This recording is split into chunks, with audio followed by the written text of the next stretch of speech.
नमस्कार विद्यार्थी मित्रांनो, बृहन्मुंबई महानगरपालिका शिक्षण विभाग व्हर्च्युअल ट्रेनिंग सेंटर, मी विश्वास ठोंबरे व्हर्च्युअल शिक्षक आपले स्वागत करतो। विद्यार्थी मित्रांनो, आज आपण सर्वजण शाळेत नसलो तरी घरात राहून ऑनलाईन लर्निंगच्या माध्यमातून शिक्षण घेत आहोत।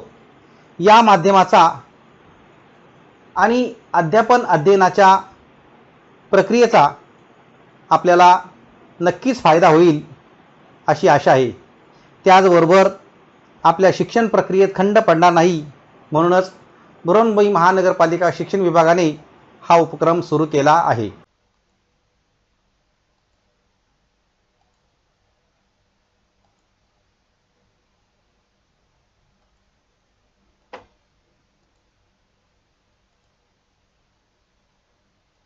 आज आपण इयत्ता 10वी भूगोल या विषयाची माहिती घेत आहोत।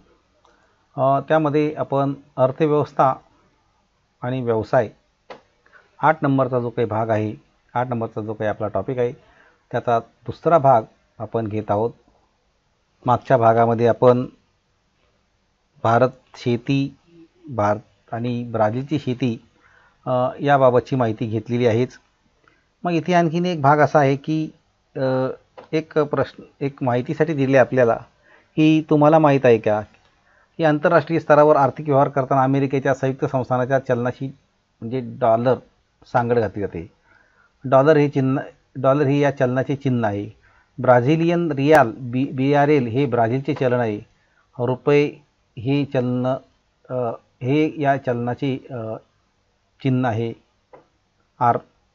तर भारतीय रुपये INR हे भारतीय चलन आहे, हे या चलनाचे चिन्ह आहे। एक अमेरिकन डॉलर बरोबर रुपये म्हणजे 3.1297 आणि एक अमेरिकन डॉलर बरोबर 64.153। आता इथे टी दिली की हे जे दर आहेत हे चलनाचे दर आहेत आणि हे सतत बदलत असतात। ही एक माहिती दिली होती आपल्या माहितीसाठी, परंतु आपण हा भाग आपण जेव्हा त्याच्यामध्ये पुढे घेतोय यामध्ये आपण काय काय घेतलं होतं की जसं भारत मासेमारी नंतर ब्राझील या संदर्भात ही माहिती घेतोयच आपण। ब्राझीलची खाणकाम संदर्भात आपण माहिती घेतोय आता की ब्राझीलचा पूर्व भाग हा जो आहे यामध्ये प्रामुख्याने लोह खनिज, मॅंगनीज, निकेल, तांबे, बॉक्साईट यासारखी खनिज संपत्ती त्या ठिकाणी आहे। दुर्गम अशा प्रकारचं घनदाट अरण्य आहेत, सुप्त जमीन खनिज आहेत, काही साठे आहेत, अज्ञान इत्यादी प्रतिकूल घटकांमुळे अंतर्गत भागातलं जे काही खाणकाम व्यवसाय आहे त्याच्यावर सुद्धा मर्यादा आलेल्या आहेत आणि खनिजांची जी काही उपलब्धता आहे त्या उपलब्धतेवरच त्या देशाची जी काही मागणी असते, वाढती मागणी, नंतर ती उच्चभूमी त्या प्रदेशातील त्यानुसारच हा खाणकामाचा जो काही व्यवसाय आहे त्याचा विकास हा होत असतो। तर अशा पद्धतीने हा एक खाणकामाच्या भागातला भाग आहे। आता पुढे आपण याचा जेव्हा मुद्दा आपण घेतोय तो असा की जी काही मासेमारी आहे, ह्या मासेमारीच्या संदर्भामध्ये ब्राझीलच्या देशाची जी काही मासेमारी त्याचा जर आपण विचार केला तर इथे या ब्राझील देशाला जवळजवळ 7400 किलोमीटर लांबीचा सागरी किनारा लाभलेला आहे। थंड आणि उष्ण प्रवाहाचा संगम त्या ठिकाणी आहे, विस्तीर्ण भूखंड मंच आहेत आणि यामुळे दक्षिण अटलांटिक किनाऱ्यालगत मासेमारीचं उत्कृष्ट अशा प्रकारचं क्षेत्रसुद्धा त्या ठिकाणी लाभलेलं आहे। मासेमारी व्यवसाय परंपरेने चालत आलेला आहे त्या ठिकाणी। नंतर वैयक्तिक त्याचबरोबर लहान जे काही समूह आहेत, लहान समूहामार्फत पारंपरिक तंत्र आणि उपकरणांचा वापर करून हा व्यवसाय केला जातो। प्रामुख्याने स्वॉर्ड, कोळंबी, लॉबस्टर, सार्डिन यासारखी जे जलचर आहेत त्यांची त्या ठिकाणी पकड केली जाते। त्याचबरोबर ब्राझीलमध्ये प्राकृतिक रचना, घनदाट वने आणि नद्यांच्या पाण्याचा वेग यामुळे गोड्या पाण्यातील मासेमारी ही त्या ठिकाणी विकसित झालेली नाही। हा एक त्या ठिकाणचा एक भाग आहे की गोड्या पाण्यातली मासेमारी मात्र विकसित झाली नाही। आता आपण ब्राझीलचा विचार करत असताना आपण भारताचा सुद्धा आपण विचार करत आहोत की जसं भारताची जर शेती आपण पाहिली तर भारतीय शेतीमध्ये ब्राझीलच्या तुलनेने स्थूल अंतर्देशीय उत्पादनात शेतीचे योगदान अधिक आहे. शिवाय शेती व्यवसायात गुंतलेले जे काही मनुष्यबळ आहे ते सुद्धा जास्त आहे. भारतात शेती हा प्राचीन काळापासून चालत आलेला व्यवसाय आहे. भारतात सुमारे 60% भूभाग हा लागवडीखाली आहे आणि याचं मुख्य कारण म्हणजे विस्तीर्ण मैदान आहेत, सुपीक मृदा आहे, अनुकूल हवामानाचा दीर्घ कालावधी, हवामानातील वैविध्यता आहेत. भारताची शेती मुख्यत्वे निर्वाह प्रकारची शेती आहे. भारतात भात, गहू, ज्वारी, बाजरी आणि मका ही खाद्यान्नाची पिकं घेतली जातात. चहा, ऊस, कॉफी, कापूस, रबर, ताग यासारखी नगदी पिकंसुद्धा भारतामध्ये घेतली जातात. म्हणजे भारत हा विविध प्रकारची फळं, मसाल्याचे पदार्थ आणि भाजीपाला पिकवणारा असा एकमेव देश आहे. तर अशा प्रकारे आपण भारताची शेती अभ्यासतोय. त्याचबरोबर भारत आणि ब्राझील यांच्यामध्ये आयात निर्यातीचा जो काही भाग आहे तो व्यापारी भाग जर आपण तुलनात्मक जर पाहिला तर तुलनात्मक जे काही घटक असतात जसं भारत आणि ब्राझील आयातीमध्ये खनिज तेल, यंत्रसामग्री, मोती, मौल्यवान खडे, चांदी, कागद, औषध. ब्राझीलच्या संदर्भामध्ये खनिज तेल, यंत्रसामग्री, रासायनिक उत्पादने, खते, गहू, वंगण. निर्यातीमध्ये चहा, कॉफी, मसाल्याचे पदार्थ, कमावलेले कातडी वस्तू, लोह खनिज, कापूस, रेशीम कापड आणि आंबे. ब्राझील लोह खनिज, कॉफी, कोको, सोयाबीन, कापूस, साखर, संत्री, केळी ही निर्यात झाली. व्यापारी भागीदारी काय आहे मग? युनायटेड किंगडम भारताची, अमेरिकी संयुक्त संस्थाने, जर्मनी, जपान, चीन, रशिया. ब्राझील, अमेरिकी संयुक्त संस्थाने, Germany, Canada, Italy, Argentina, Saudi Arabia आणि भारत. तर अशा प्रकारे आयात निर्यात आणि भागीदारीचं व्यापारी धोरण हे सुद्धा तुलनात्मक त्याचा तक्ता आपण अभ्यासलेला आहे.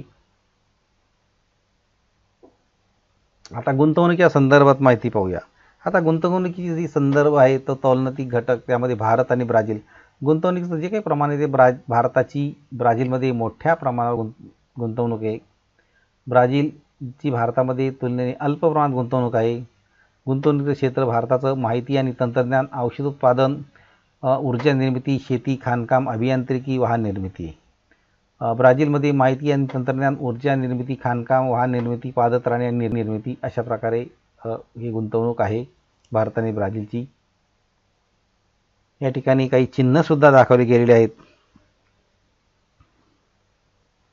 त्याला बौद्ध चिन्ह असं म्हटलं गेलेलं आहे. जसं ONGC, नंतर RINL, Vizag steel plant, RACLW, त्यानंतर खादी ग्रामोद्योग, रेशीम, केंद्रीय रेशीम बोर्ड, RCF असे यांची काही चिन्हसुद्धा ठरलेली आहेत, ती इथे दाखवली गेली आहेत. आता मासेमारी जर पाहिली आपण, या मासेमारीच्या संदर्भामध्ये भारताचा जर विचार केला, मगाशी ब्राझीलचा केला, आता भारताच्या अर्थव्यवस्थेमध्ये मत्स्य व्यवसायाची भूमिका महत्त्वाची. खाऱ्या पाण्यातील आणि गोड्या पाण्यातील मासेमारीत भारत अग्रणी आहे. आहारातील एक घटक, रोजगार निर्मिती, पोषण स्तर वाढवणे आणि परकीय चलन मिळवण्याकरता मत्स्य व्यवसायाचा उपयोग होत असतो. केरळ, पश्चिम बंगाल, ओडिशा, आंध्र प्रदेश, तामिळनाडू, गोवा आणि महाराष्ट्रातील किनारपट्टीच्या भागात राहणाऱ्या अनेक लोकांच्या आहारात मासे हा महत्त्वाचा घटक आहे. भारताला एकूण 7,500 किलोमीटर लांबीचा सागरी किनारा लाभलेला आहे आणि या किनाऱ्यालगतच मासेमारी केली जाते. मासेमारीच्या एकूण वार्षिक उत्पादनापैकी सागरी मासेमारीचा वाटा जवळपास 40%.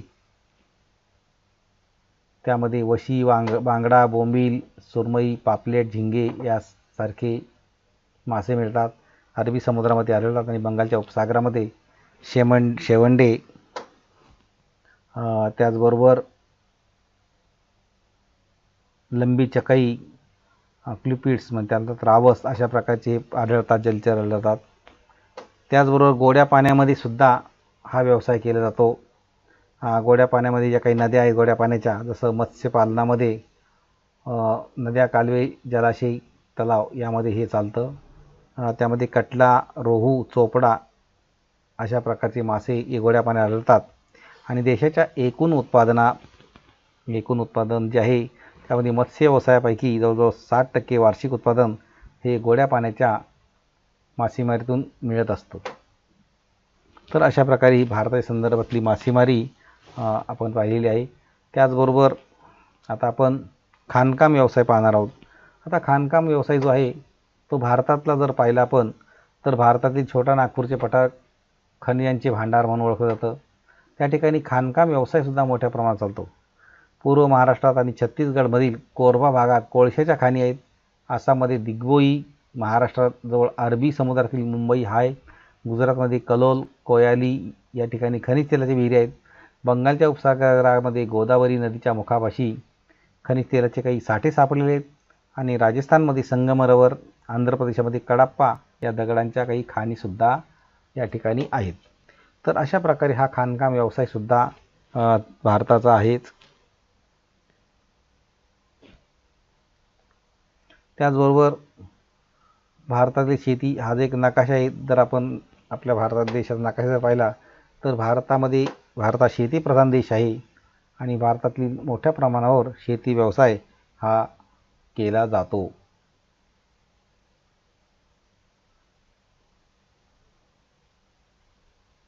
मुख्य गुजरात, मध्य प्रदेश आणि महाराष्ट्र हे जास्त त्यामध्ये अग्रणी आहेत.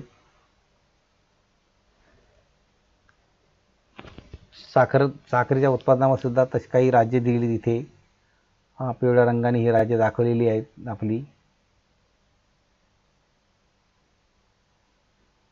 कापसाच्या उत्पादनातली काही राज्ये दाखवली ती हिरव्या रंगाने दाखवलेली आहे, ती आपण पाहू शकता या नकाशामध्ये. तसं हा जो भाग दाखवला आहे हा इथे जर आपण नकाशा जर पाहिला तर हा भाग येतो, जसं गुजरात आहे, महाराष्ट्र आहे, हा भाग आलेला इथे.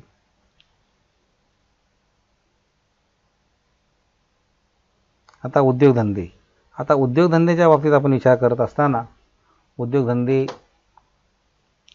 ब्राझील आणि भारत. अवजड उद्योग ब्राझील लोह आणि पोलाद, वाहन जोडणी, खनिज तेल प्रक्रिया, रासायनिक उत्पादन, सिमेंट निर्मिती. भारत खनिजाचे साठे, धातू निर्मिती, लोह पोलाद, कोळशाचे साठे, तांबे, शिसे आणि जस्त. आता या ठिकाणी परंपरागत काही उद्योग आहेत, जसं साखर, सुती कापड, रेशीम, लोकर उद्योग, त्याचबरोबर खाद्यान्न प्रक्रिया. शेतीवर आधारित उद्योगधंद्यामध्ये कापूस, ताग आणि साखर आहे. आणि तंत्रज्ञानावर जो आहे भाग आपला तो हा जर पाहिला इथे हा भाग तंत्रज्ञानाचा एक भाग आहे. जसं त्यामध्ये ईशान्य आणि पश्चिमेकडील जे काही प्रदेश आहेत त्यामध्ये कमी विकसित झालेला आहे. त्याचा प्रामुख्याने मोठ्या शहरातून या उद्योगाचं केंद्रीकरण झालेलं आहे. आता व्यापाराच्या बाबतीमध्ये जर पाहिलं आपण तर हा जो एक तक्ता दिलेला आहे या तक्त्यामध्ये याचं जर आपण वाचन केलं आणि त्याची उत्तरं जर लिहिण्याचा प्रयत्न केला, जसा व्यापार संतुलन म्हणजे काय, व्यापार संतुलनाचे प्रकार सांगा, प्रत्यक्षात कोणत्या देशाची आयात ही निर्यातीपेक्षा जास्त आहे, ब्राझीलचे व्यापार संतुलन कोणत्या प्रकारात येते आणि भारताचं व्यापार संतुलन हे कोणत्या प्रकारात येतं. तर अशा प्रकारे इथे हा एक भाग आहे. आता आपल्याला निर्यात आणि आयात व्यापार संतुलन जे आहे ते आपण जर पाहिलं तर इथे आकडेवारी दिलेली आहेत. 2009-10, 2010-11, 2011-12, 2012-13ची अशी आकडेवारी भारत आणि ब्राझीलची निर्यात आणि आयात या ठिकाणी आपल्याला दाखवण्यात आलेली आहे. म्हणजे एकंदरीत व्यापार संतुलनाचा जो काही भाग आहे तो आपण जर पाहिला 9-10च्या बाबतीमध्ये तर तो कसा आहे हे सुद्धा आपल्याला या व्यापार संतुलनावरूनच आपल्याला दिसून येईल. म्हणजेच व्यापार संतुलनाचा जो काही भाग आहे या भागाचा विचार आपण ह्या आकृतीवरून आपण पाहतोय की हे जे व्यापार संतुलन जे आहे इथे थोडंसं आपण हे जे आहे हा तक्ता जो आहे या तक्त्याचं कोणकोणत्या ठिकाणी व्यापार संतुलन झालेलं आहे हे आपण स्वतः त्याचा एक विचार करा आकडेवारी पहा आणि त्यावरून आपल्याला व्यापार संतुलन हे लक्षात येईल.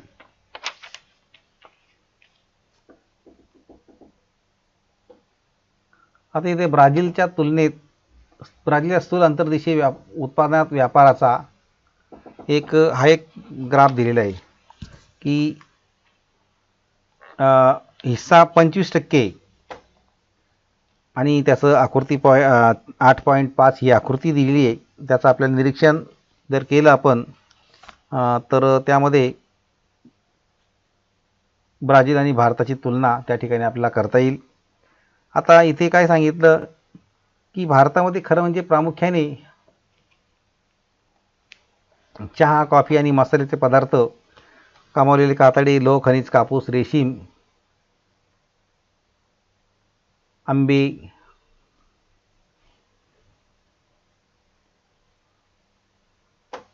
नंतर याची निर्यात केली जाते. त्याचबरोबर खनिज तेल, यंत्रसामुग्री, मौल्यवान खडे, सोने चांदी अशा प्रकारची आयातसुद्धा केली जाते. आता ही जी आहे आकृती तुमच्या समोरची ही 8.6 मध्ये पुस्तकातली आकृती आहे. भारत आणि ब्राझील यांच्यामधील व्यापाराचा आलेख आहे. त्यामध्ये त्याचं वाचन करून उत्तरं शोधायला सांगितलेली आहे. जसं कोणत्या वर्षी भारताने ब्राझीलकडून आयात केलेले मूल्य ही ब्राझीलला निर्यात केलेल्या मूल्यापेक्षा अधिक होतं, तर ते म्हणजे 2009 ते 2019. दुसरा प्रश्न, कोणत्या वर्षी भारताचे ब्राझीलशी झालेले व्यापार संतुलन सर्वात अनुकूल होते, तर ते म्हणजे 2013. आपण या नकाशावरून त्याचा अभ्यास करू शकतो. 2013 साली झालेल्या व्यापार संतुलनाच्या बाबतीमध्ये भाष्य करा आणि कोणत्या वर्षापासून भारताच्या निर्यातीचं मूल्य ब्राझीलकडून झालेल्या आयातीच्या मूल्यापेक्षा जास्त आहे, 2013. त्याचबरोबर ब्राझील आणि भारत यांच्यातील व्यापारी जो काही संबंध आहे त्यावर टिपल्या. हा एक मोठा प्रश्न आहे. ती भारत आणि ब्राझीलचा आपण संदर्भ घेतला, व्यापारी संदर्भ, तर त्यामध्ये आपल्या लक्षात येईल की व्यापाराच्या बाबतीमध्ये दोन्ही देशामध्ये बरंचसं देवाणघेवाण झालेली आपल्याला दिसून येईल. तर मग आपण मागच्या त्या भागामध्ये पाहिलेलंच इथे. आता इथे सुद्धा काही एक भाग दिला आहे की भारत ब्राझील मैत्री ब्रिक्स म्हणून हे दिलेलं आहे. या लघुरूपाचा अर्थ काय होतो, हा गट कधी स्थापन झाला, या गटाचे उद्देश कोणते आणि कोणत्या खंडातील देश या गटाचे सदस्य नाहीत, या गटाचे उद्दिष्ट काय आहे, तर अशा प्रकारे इथे काही भाग हा सुद्धा देण्यात आलेला आहे. आता इथे आणखीन एक भाग दिला होता की जसं व्यापार संतुलन म्हणजे काय, हा एक भाग होता मागाशी की व्यापार संतुलनाच्या बाबतीमध्ये आपण जर पाहिलं तर कोणत्याही देशाच्या निर्यात मूल्य आणि आयात मूल्य त्यांची तफावत म्हणजे व्यापार संतुलन.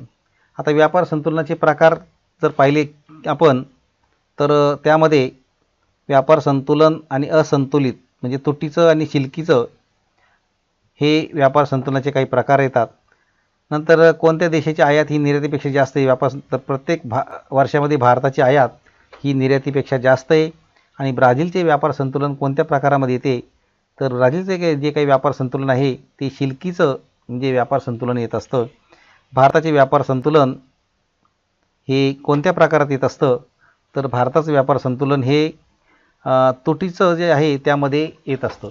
आता इथे मगाशी ते एक तुम्हाला दाखवलं होतं बघा, एक ब्रिक्स. या ब्रिक्सच्या संदर्भात जर माहिती घेतली तर ब्रिक्सचा जो काही अर्थ आहे तो ब्राझील, इंडिया, चायना आणि साऊथ आफ्रिका असा त्याचा अर्थ आहे.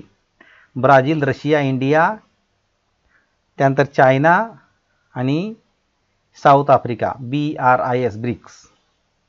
आता हा जो गट आहे हा गट कधी स्थापन झालेला आहे, हा 2006 मध्ये या गटाची स्थापना झालेली आहे. या गटाचा उद्देश काय होता, या गटाचा उद्देश परस्पर आर्थिक सहाय्य, व्यापार वाढ, परस्पर सहकार हे या गटाचा उद्देश आहे.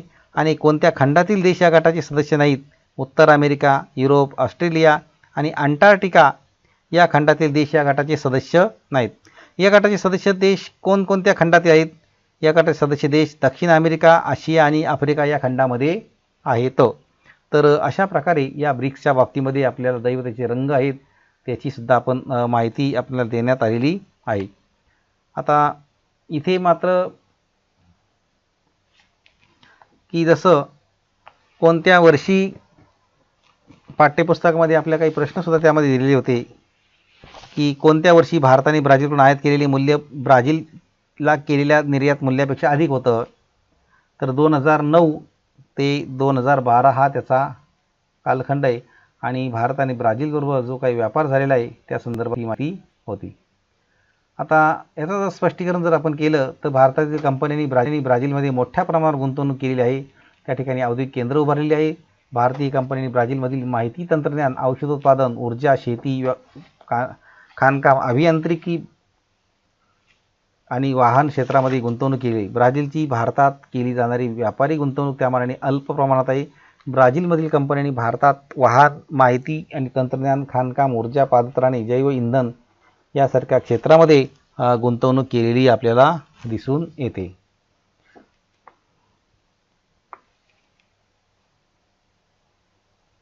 आता आपल्याला इथे काय दिले तुम्हाला माहीत आहे काय दिले की गेल्या 150 वर्षांपासून ब्राझीलचे कॉफी उत्पादनातील अग्रगण्य स्थान कायम आहे आणि म्हणूनच या प्रदेशाला जगाचा कॉफी पॉट असं म्हटले गेलेले आहे. कॉफी ही इथिओपियातील मूळ वनस्पती. फ्रेंच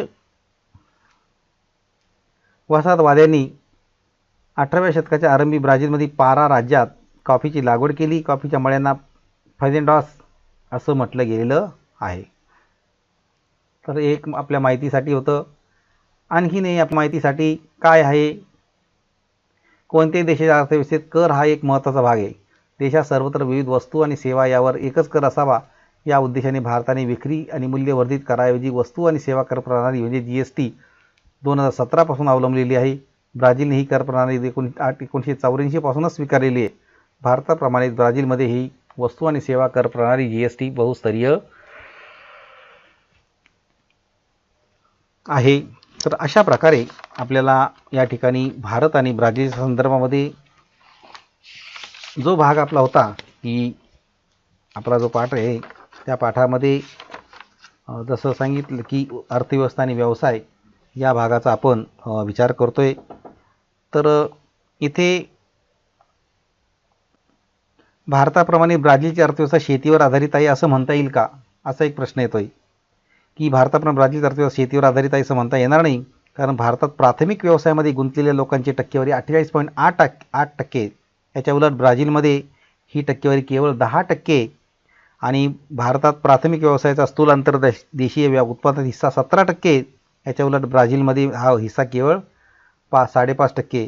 तर त्याच्यामुळे भारत आणि ब्राझीलची अर्थव्यवस्था शेतीवर आधारित आहे असं म्हणता येणार नाही. त्याचबरोबर इथे एक आणखीन याच्यामध्ये एक भाग येतो की ब्राझील आणि भारताच्या संदर्भामध्ये जर आपण पाहिलं तर इथे असे काही प्रश्न तुम्हाला दिलेले आहेत तर सोडवायला जसे इथे 3 हे 4 आणि भारतातील खाणकाम व्यवसायाची माहिती लिहा. त्याचबरोबर ब्राझीलमधील दरडोई जमीन धारणा भारताच्या तुलनेत जास्त आहे. का जास्त आहे म्हणजे असाही मुद्दा या ठिकाणी आलेला आहे. तर इथे आपण या प्रश्नाची जर माहिती घेतली तसं भारत आणि ब्राझील या दोन देशातील मिश्र अर्थव्यवस्थेच्या संदर्भामध्ये जर माहिती घेतली